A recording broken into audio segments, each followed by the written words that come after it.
My dear friend, as you are well aware that we are exposing the Islam, exposing the Gunism of the Islam, exposing the Gunism of the so-called self-proclaimed prophet.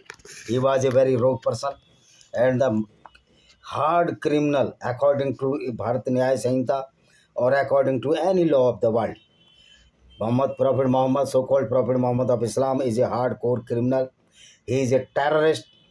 He is extreme terrorist, and if you befooled the people in the name of Jannat and the Jahannam, that is the hell and heaven. Suppose if there is any hell and heaven is there above the sky, though it is a fallacy only, then how a Muslim who is a certified criminal by birth, because after reading the Quran, he obeyed the Quran, and Quran stated or states that to kill the kafirs or the non-Muslims in the name of Islam.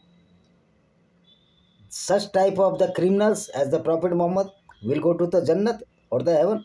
This is our fallacy created by Muhammad for his vested interest to rape the women, the killing the woman, and the sold and purchase of the woman in the name of the Muhammad, Allah. The created by Muhammad. There was no Allah before the Muhammad. And there was no Muslim before the Muhammad.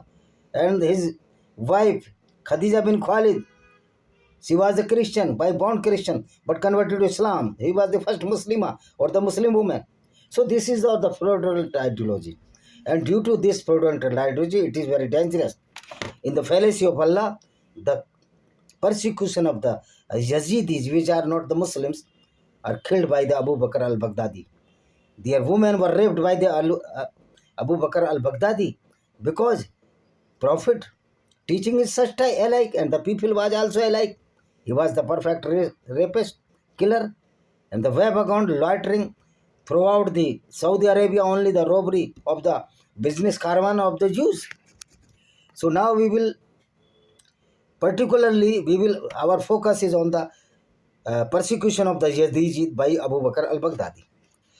So now we will, despite this fact that the Yazidi found refuge in Armenia and the Yazidi hide 2,000 Christians from Ottoman Kingdom in Sinjar mountains during the Armenian genocide, and even today many Yazidis are in Armenia who were fled away in Ottoman Kingdom. There was also discrimination against the Yazidi in Armenia also. Yazidi children tend to hide their identification in the school to avoid any discrimination. Furthermore, the term Yazidi is often used as